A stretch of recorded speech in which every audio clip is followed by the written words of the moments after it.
Dice en Éxodo 6, el Señor respondió a Moisés: ahora verás lo que haré a Faraón, porque por la fuerza los dejaré ir, y por la fuerza los echará de su tierra. Dios continuó hablando a Moisés y le dijo: yo soy el Señor. Yo me aparecí a Abraham, a Isaac y a Jacob como Dios Todopoderoso, pero por mi nombre, Señor, no me di a conocer a ellos. También establecí el pacto con ellos de darle la tierra de Canaán, la tierra donde peregrinaron. Además he oído gemido de los israelitas, porque los egipcios los tienen esclavizados. Y me he acordado de mi pacto. Por tanto, dile a los israelitas: yo soy el Señor. Y los sacaré de debajo de las cargas de los egipcios. Los liberaré de su esclavitud y los redimiré como brazo extendido y con grandes juicios. Los tomaré a ustedes por pueblo mío y yo seré su Dios. Sabrán que yo soy el Señor, su Dios, que los sacó de debajo de las cargas de los egipcios. Los traeré a la tierra que juré dar a Abraham, a Isaac y a Jacob, y se las daré a ustedes por heredad. Yo soy el Señor. De esta manera Moisés habló a los israelitas, pero ellos no escucharon a Moisés, a causa del desaliento y la dura servidumbre.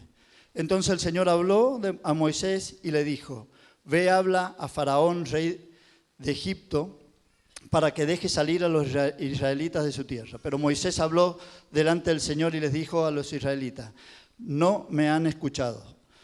¿Cómo pues me escuchará Faraón siendo yo torpe de palabra? Entonces el Señor habló a Moisés y a Aarón y le dijo, y les dio, ¿qué les dio? Órdenes para los israelitas y para Faraón, rey de Egipto, a fin de sacar a los israelitas de la tierra de Egipto. Ayer en Santa Lucía les hacía una pregunta. ¿Alguna vez alguien ha tenido algún periodo de desaliento en su vida? ¿O la está viviendo? Creo que todos, ¿no? La estamos viviendo por ahí como congregación en angustias, ¿no? Pero la palabra de hoy se trata de esto. O sea, creo que muchos aquí sabemos lo que son esos días y esas temporadas de desaliento y dura servidumbre. ¿Alguien conoce lo que es dura servidumbre? Servidumbre quiere decir, es un espíritu de humildad, servidumbre sola. Pero espíritu de servidumbre, ¿alguien sabe qué quiere decir? O sea, es estar bajo el poder de alguien, pero por presión, aplicando métodos de agresión como sufrían los egipcios. Ahora, esto es lo que es dura servidumbre. Muchas veces nuestra dura servidumbre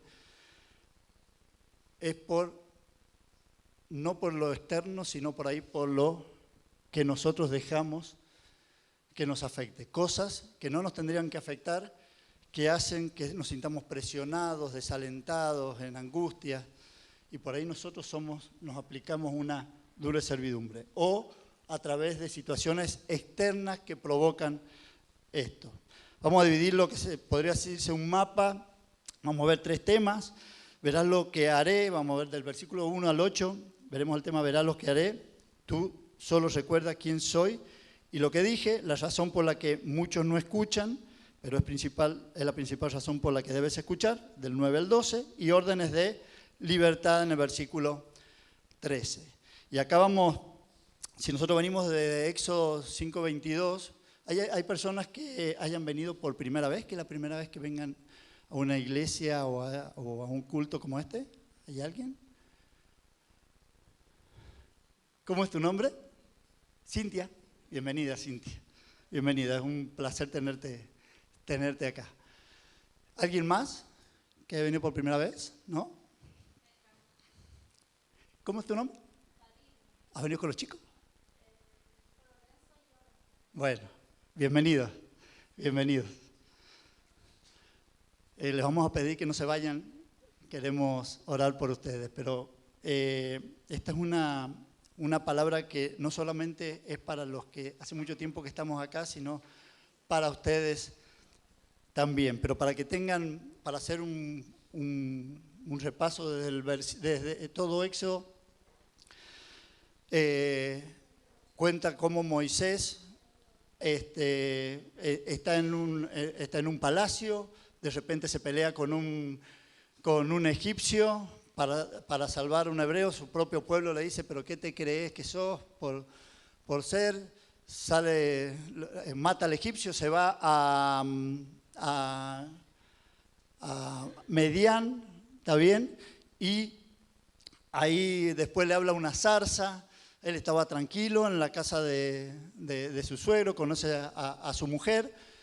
Una zarza, se encuentra con una zarza que ardía, pero no sé qué, no se quemaba, ¿está bien? Le habla a Dios y le dice Dios, ¿qué le dice? Ve, porque mi pueblo me está pidiendo que pueda sacarlo de estas duras servidumbres, demás.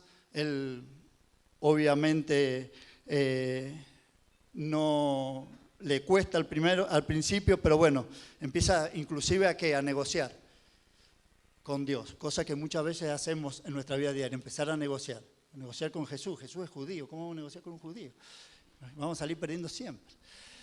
Pero él intentó negociar contra toda su capacidad y voluntad, se fue para donde estaban su pueblo. Dios le concede a su hermano Aarón que sea su vocero, este berrinche que él tenía, que decía que no podía hablar, que muchas veces son las excusas que ponemos nosotros. Y estos berrinches que por ahí nos agarra a nosotros, a mí me agarró. En esta semana he tenido unas especies de berrinches en mi vida. Y créanme que Dios no te conceda los berrinches, porque siempre que Dios concede tu berrinche, a la larga te vas a dar cuenta que la idea original de Dios era mejor. Así que, ojo, cuando queremos algo, nos ponemos ahí berrinchudos y queremos. Dios te va a hacer acordar, porque si ustedes ven a Aarón, un tiempo después, ¿qué pasa? Es el que recolecta el oro, ¿para qué? ¿Para hacer qué? Un becerro. Y peligró el ministerio, ¿está bien? Y después se fue, habló con el faraón, todo. El pueblo estaba ahí emocionado por su primera audiencia con el faraón, porque ellos creían que iba a ser fácil la cuestión. Iba a ir a hablar Moisés, ¿y qué pasaba? Y los iba a liberar. ¿Fue así? No. ¿Qué pasó? Azotes. Y no solamente que azotes, sino que la gente se le echa encima a Moisés, en contra. Esto para dar un bosquejo. Y ahí en Éxodo 5:21 dice, mire el Señor sobre ustedes y los juzgue, pues nos han hecho odiosos ante los ojos del faraón y ante los ojos de sus siervos, poniéndonos una espada en la mano para que nos maten, dice en el 5:21. Entonces acá, si hay algo en el cual muchas veces en mi vida, este argentino sanjuanino, creo que tenemos una raíz hebrea ahí muy lejana donde culpamos a otros por lo que a nosotros nos pasa. Porque acá el faraón ya los odiaba de antes. ¿Está bien? Pero ¿qué pasó? Vieron en Moisés el chivo expiatorio para echarle la culpa a alguien. Y se le echaron a él. Y en el versículo 5:22, Moisés, ¿qué pasa? El pueblo le echa el fardo a él y después ¿qué pasa? Él le va a echar el fardo ¿a quién? A Dios. ¿Se sienten representados? Creo que muchas veces actuamos de esta forma. Y dice, oh Señor, este oh Señor tiene que ver con traducido en el hebreo, Señor, ¿qué podemos hacer? No se puede traducir así, no se puede poner así en la Biblia, pero no sé cómo te quejas vos o cómo te expresas ante una situación. Oh, Señor, esta es la expresión del oh Señor que sale acá. Oh Señor, ¿por qué has hecho mal a este pueblo? ¿Por qué me enviaste? Pues desde que vino a Faraón a hablar en tu nombre, él ha hecho mal a este pueblo. ¿Y tú qué? No has hecho nada por librar a tu pueblo. ¿Se le puede hablar así a Dios? ¿Cómo le va a hablar Moisés? Es Moisés, estamos hablando de Moisés, le habló así a Dios. Pero bueno, que tenemos que rescatar de acá es que Moisés está conociendo a Dios y Dios lo está poniendo de prueba en prueba. ¿Te pasa eso en tu vida? Nos está poniendo a prueba como congregación. Acá Moisés lo pone prueba a prueba, va a crecer en el conocimiento de Dios por estas pruebas. Por eso es que Dios muchas veces nos pone pruebas y Él dijo que íbamos a tener. Y va a crecer en el conocimiento de Dios, porque Moisés en el desierto va a construir mucho después una tienda, ¿recuerdan? Y por el conocimiento y por esa prueba y el conocimiento que adquirió de Dios, dice la Biblia que acostumbraba a ¿qué? A estar a solas con Dios, cara a cara, como un ¿qué? Como un amigo. Ahora, ¿eso qué lo permitió? Esas pruebas, ese conocimiento de Dios ante una prueba, buscar a Dios o conocer a Dios antes de la prueba. Entonces, Dios se fue manifestando. Y acá Moisés está en un berrinche, pero en esencia es como cuando nosotros nos quejamos ante una situación particular. Señor, yo te dije que esto no iba a ningún lado. Yo te dije, Señor, que está bien, lo vi en la Biblia, pero actúo así y no veo los frutos. Entonces, acá vemos a Moisés muy nosotros, ¿está bien? Pero la buena noticia de nuestra relación con Dios, si tu vida ya la rendiste a Él, es que cuando uno clama, Dios promete que responder. Ese clamor es el que decíamos recién. Y no lo digo yo, dice Jeremías 33:3, clama a mí y yo te responderé y te arreglaré tus problemas. ¿Dice eso? Clama a mí y yo te responderé y te daré un bono para que salves tu área financiera. ¿Dice eso? Dice, clama a mí y yo te responderé y arreglaré a tu adolescente endemoniado que tiene una legión de demonios ahí, que no sabe de qué género es y que se va a quedar a vivir con vos hasta los 34 años. ¿Dice eso? No, no dice eso. Dice, ahora, ¿cómo nos gustaría que dijera eso?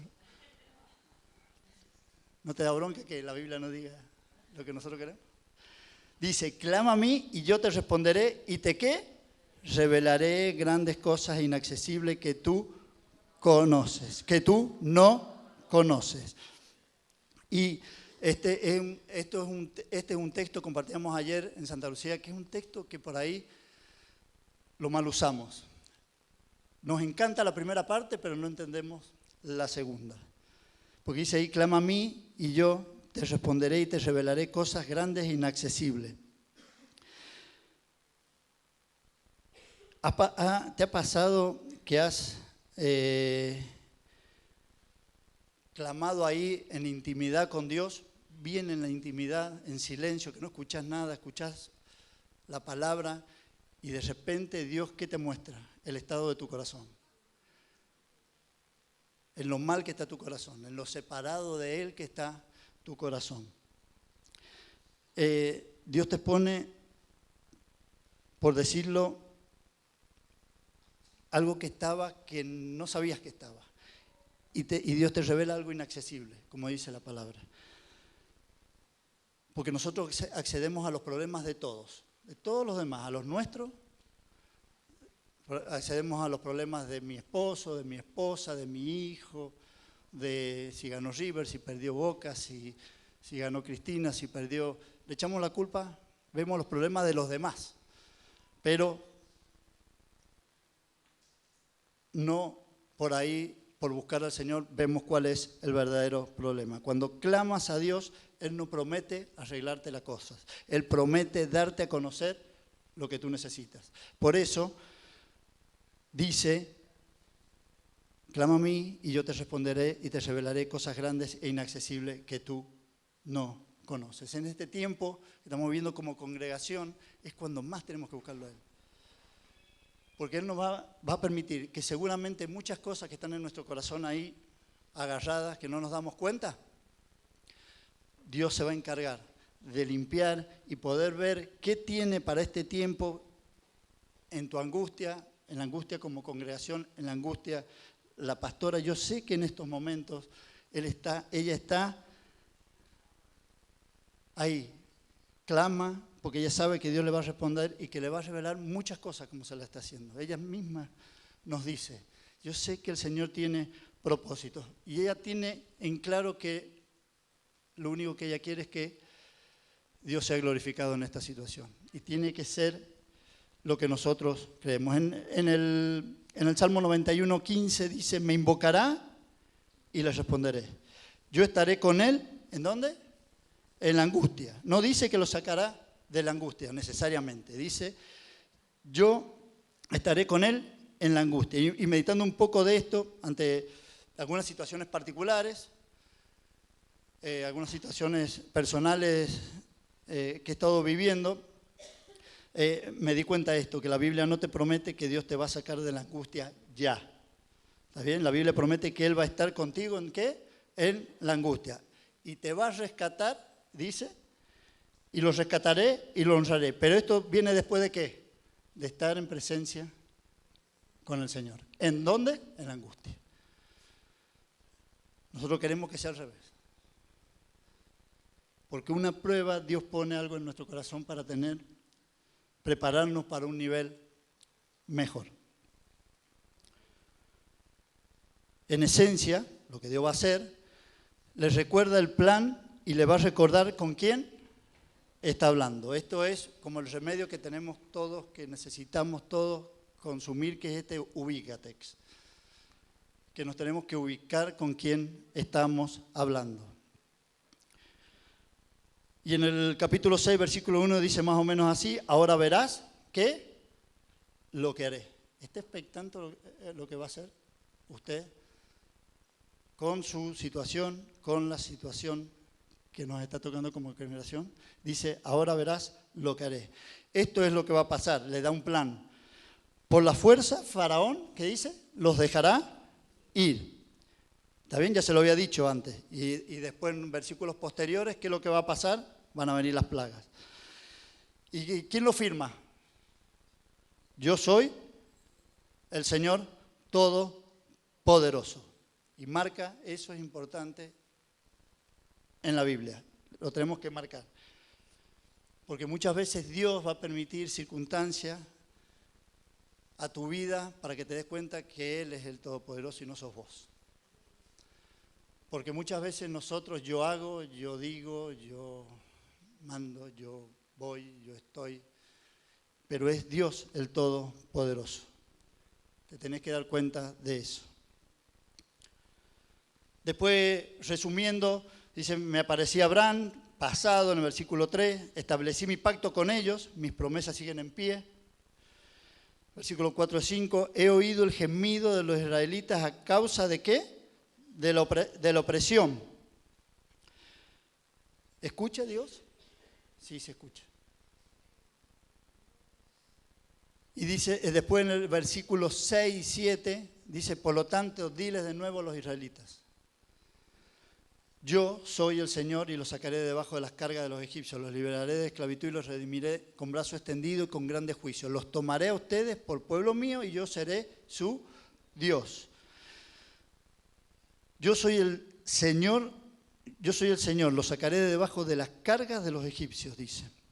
Y acá en esto de grandes juicios tiene que ver con que es una sentencia, es un castigo, ¿está bien? Esto de grandes juicios.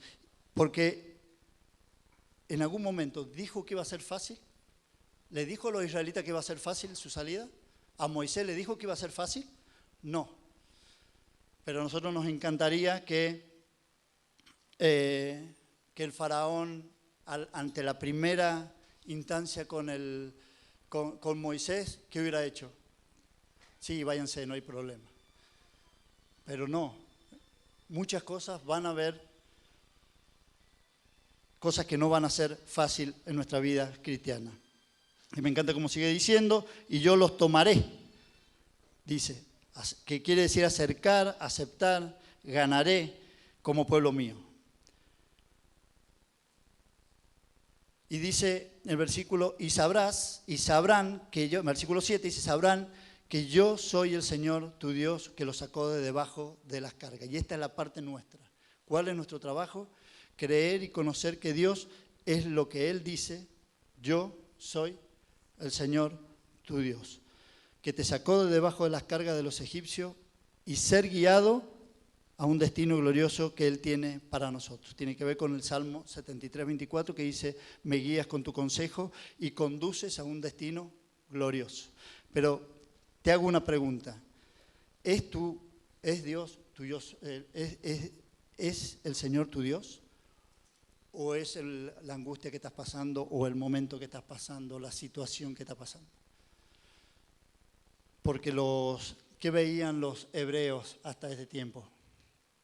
A los egipcios, la esclavitud, la dura servidumbre que ejercían sobre ellos, el desaliento. Eso había puesto el enemigo en la vida de Moisés y de los hebreos. Y Éxodo nos regala, ¿quién creía los hebreos que era el problema? ¿Cuál era el problema de los hebreos? ¿Quién creían que era el problema? Los egipcios. ¿Está bien? Clamaban, líbranos de los egipcios. ¿Y qué hace Dios? Los libera y los lleva a un desierto para enseñarles lo que realmente, cuál era el problema de los hebreos. ¿Cuál era el problema de los hebreos? Ellos. Lo que había en su corazón. Es muy fácil sacar al hebreo de Egipto, pero difícil es sacar al egipcio del hebreo.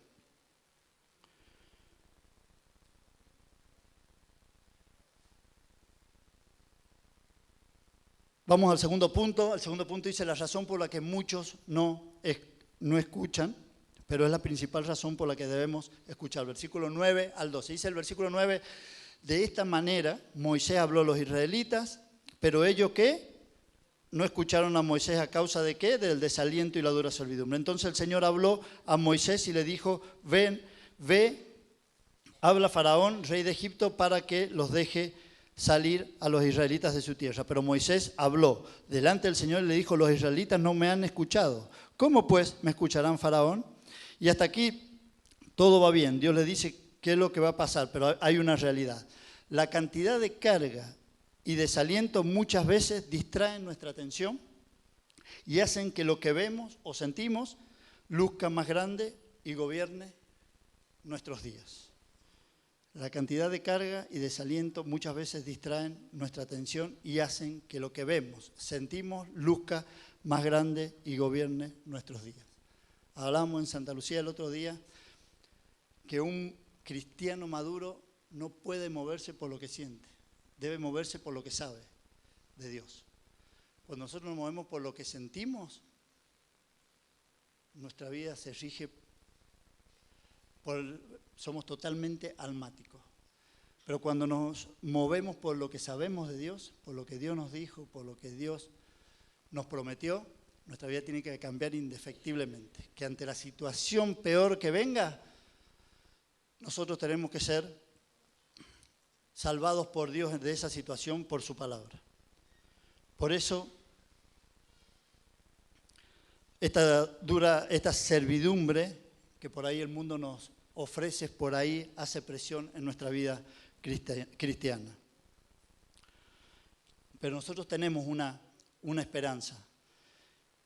Incluso en el versículo 12, Moisés nos expone lo que siente. Dice, pero Moisés habló delante del Señor y le dijo, los israelitas no me han escuchado. ¿Cómo puedes escuchar a Faraón siendo yo torpe de palabra? Él expresó lo que sus ojos veían, pero no estaba viendo cómo Dios lo estaba viendo. Y esto es una parte muy importante, porque acá dice, de nuevo les habló. ¿Está bien?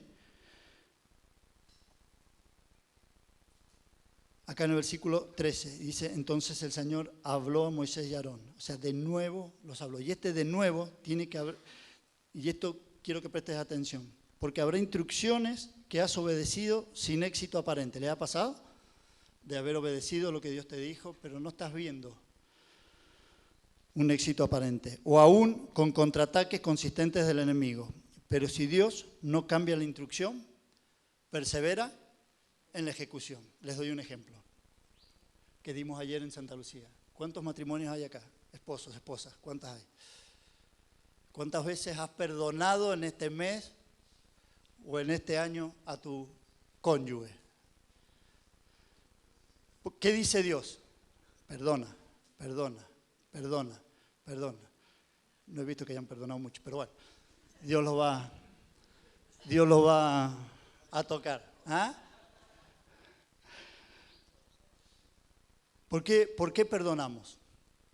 Porque Dios dice que ¿qué? Y si mañana tu esposa atenta con tu integridad, ¿qué vas a hacer? ¿No la vas a perdonar o la vas a perdonar? Sí, la tenemos que perdonar. O tu hijo o quien sea. Entonces, si no hay un cambio de instrucción, si Dios no te ha dicho que cambie, que dejes de perdonar, ¿qué vamos a tener que hacer? ¿Seguir haciendo? ¿Qué? Perdonando. Porque si Moisés le hubiera pasado no hubiera perseverado en lo que Dios le decía, ¿qué hubiera pasado? Y los hebreos nunca podrían haber salido. O Dios, ¿qué hubiera hecho? Moisés, te haces un lado, pongo otro. Porque si está dentro de los propósitos sacar al pueblo, Él lo iba a hacer de una con Moisés o sin Moisés.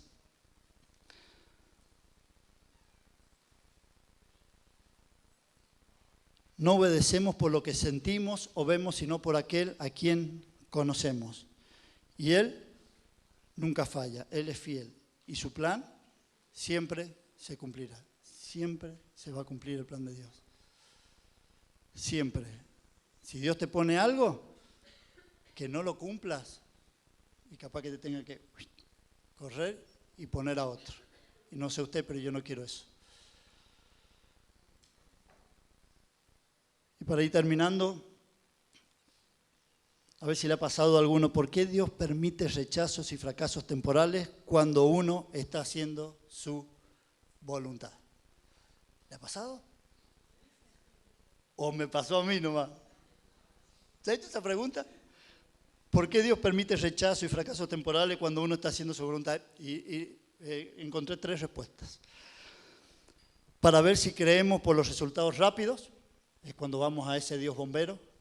Tengo un problema y queremos que nos apague el fuego y después, bueno, Dios, gracias, gracias. Y no nos acordamos más de Dios. O si por su persona o por su palabra eterna.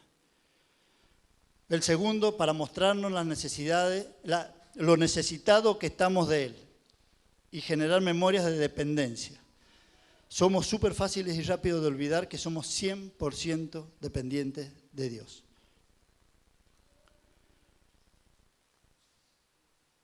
Y acá es cuando nosotros generalmente ponemos nuestras excusas.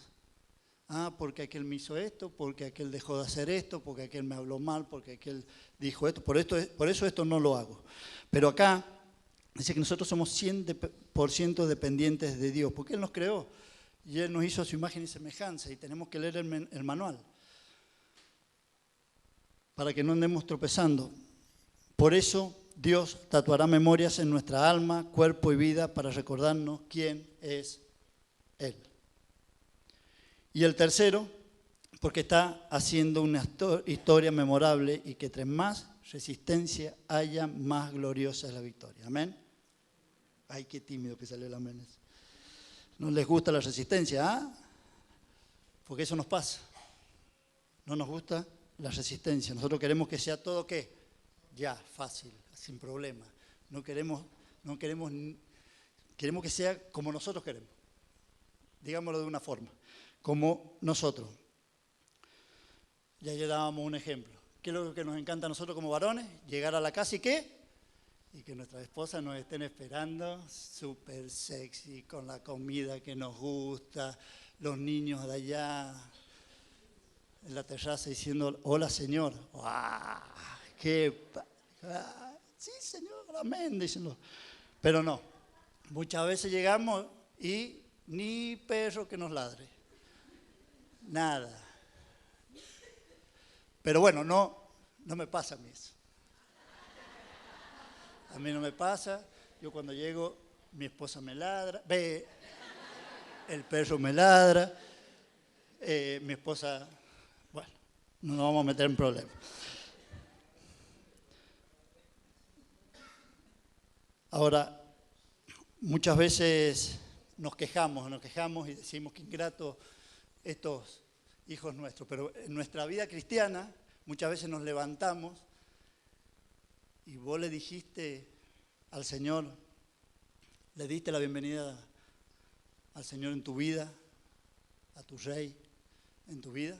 Esa mañana te fuiste a trabajar, te fuiste a hacer tus cosas, te fuiste... Porque eso por ahí es lo que nos pasa. Dios va a ayudarnos a generar resistencia porque mientras más resistencia haya, más gloriosa es la victoria. Y es lo que esperamos en toda esta situación que estamos viviendo. 2 Corintios 4, 16 al 18 dice, por lo tanto, no desfallecemos. Antes bien, aunque nuestro hombre exterior va decayendo, sin embargo, nuestro hombre interior se renueva día a día.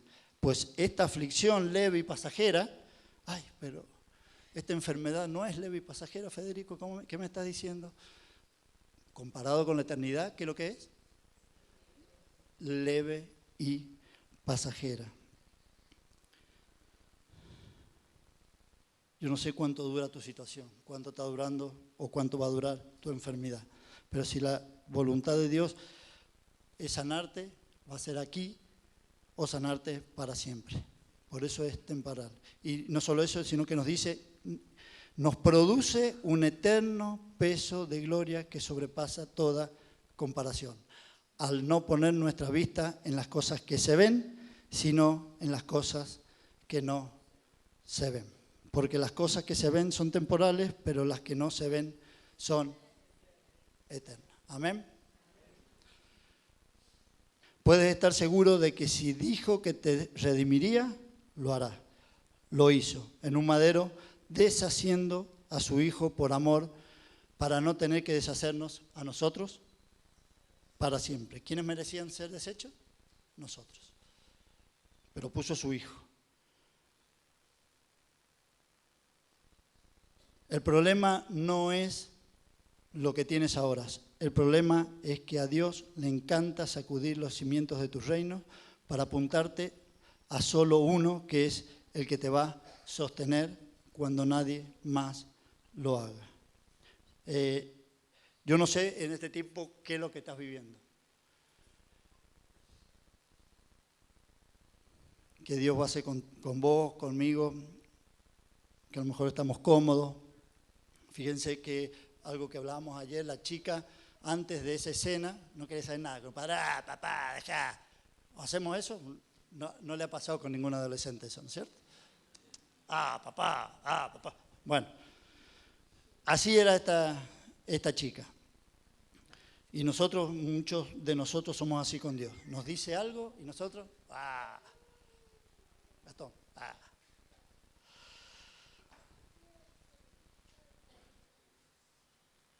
Pero ellos los hebreos buscaban una tierra prometida y nosotros tenemos una mejor. Vamos a pasar directamente, para terminar, Apocalipsis 21:1. Dice, entonces vi un cielo nuevo, una tierra nueva, porque el primer cielo y la primera tierra pasaron y el mar ya no existe. Y vi la ciudad santa, la nueva Jerusalén, que descendía del cielo de Dios, preparada como una novia ataviada para su esposo. O sea que era hermosamente lista para encontrarse con él. Eso quiere decir ataviada. Entonces oí una gran voz que decía desde el trono, el tabernáculo de Dios está entre los hombres. ¿Me perdí? No. Sí, entonces oí una gran voz que decía desde el trono, el tabernáculo de Dios está entre los hombres y Él habitará entre ellos y ellos serán su pueblo y Dios mismo estará entre ellos. Es la misma foto de Éxodo 6. Él enjuagará toda lágrima de sus ojos y ya no habrá muerte, ni habrá más duelo, ni clamor, ni dolor, porque las primeras cosas han pasado. Si hay algo que me encanta de esto, es que dice que las primeras cosas que pasaron. ¿Cuál es tu primer cosa? ¿Qué es eso que te ha causado dolor? ¿Qué es eso o que te está causando dolor? Ese duelo, ese lamento. Pero Dios promete que viene un lugar que está preparado para vos y para mí. Si le pertenecemos, obviamente, y ya no habrá más eso, porque las primeras cosas habrán pasado. Y el 5 dice, el que está sentado en el trono dijo, yo hago nueva todas las cosas. Y añadió, escribe porque estas palabras son fieles y verdaderas. También me dijo, hecho está, yo soy el alfa y el omega, el principio y el fin. ¿Qué dice ahora? Al que tiene sed. Eso es fundamental. Nosotros como hijos de Dios tenemos que orar por nuestra vida para que Dios nos dé sed de Él. Orar para aquellos que no conocen al Señor, para que les dé sed de Él. Porque el problema que tenemos nosotros es que nos saciamos de cisternas que nos ofrece este mundo y no nos sacian la sed. Pero cuando viene esa sed, ese clamor de tu alma, es para escuchar la oferta que tiene Jesús ahora. Dice, yo le daré gratuitamente la fuente de agua de vida. El vencedor heredará todas estas cosas y yo seré su Dios y él será mi hijo. Pero los cobardes, incrédulos, abominables, asesinos, inmorales, hechiceros, idólatras y todos los mentirosos tendrán su herencia en el lago que arde con fuego y azufre, que es la muerte segunda. Yo no sé en qué situación estás en este tiempo. Si estás en esto, del versículo 8, o si sos un hijo de Dios redimido, al cual Él es nuestro Señor. ¿Es tu Señor? Porque a lo mejor una vez hiciste una oración, pero realmente ¿es tu Señor? El plan de redención, dice, se anunció en el Antiguo Testamento, se logró en Cristo y se consumará en su regreso. Y vuelvo a repetir lo que dice nuestro Padre Celestial. Nos está diciendo como iglesia, enfócate, escucha, concéntrate en lo que Dios, en lo que te pedí. En sí está diciendo, sígueme. Recuerda, ¿la orden cuál es? Sígueme. En el versículo 13 dice, entonces el Señor habló a Moisés y a Aarón y les dio órdenes para los israelitas y para Faraón, rey de Egipto, a fin de sacar a los israelitas de la tierra de Egipto. Entiende, no hay salvación sin comunión, no hay tierra prometida sin dirección y no hay claridad sin orden. Deja que Dios cambie tu vida. Si tu vida aún no está en tus manos, guiada o sigue siendo guiada por tu voz, hoy es el día de tu salvación. Dice Hebreos 3 del 5 al 8, Moisés fue fiel en toda la casa de Dios como siervo para testimonio de lo que iba a decir más tarde. Pero Cristo fue fiel como hijo sobre la casa de Dios, cuya casa somos nosotros. Si retenemos firme hasta el fin nuestra confianza y la gloria de nuestra esperanza, por eso hay una batalla en tu vida contra tu matrimonio, contra tu alma, contra tu descanso, contra tu paz, contra tu familia. ¿Está bien? Porque hay alguien que quiere que te rinda, que no des más, que te vayas, que no hagas más nada. Y el 7 dice, por lo cual, como dice el Espíritu Santo, si ustedes oyen hoy su voz, no endurezcan sus corazones como en la provocación, como en el día de la prueba en el desierto. Y es mi oración que en el desaliento, la sed que este mundo paga a toda persona sin Dios, en lugar de no dejarte escuchar, hoy te hagas rendirte y confesar, necesito un Cristo, que Cristo tome su lugar como Salvador, Señor, Redentor y Rey de mi vida.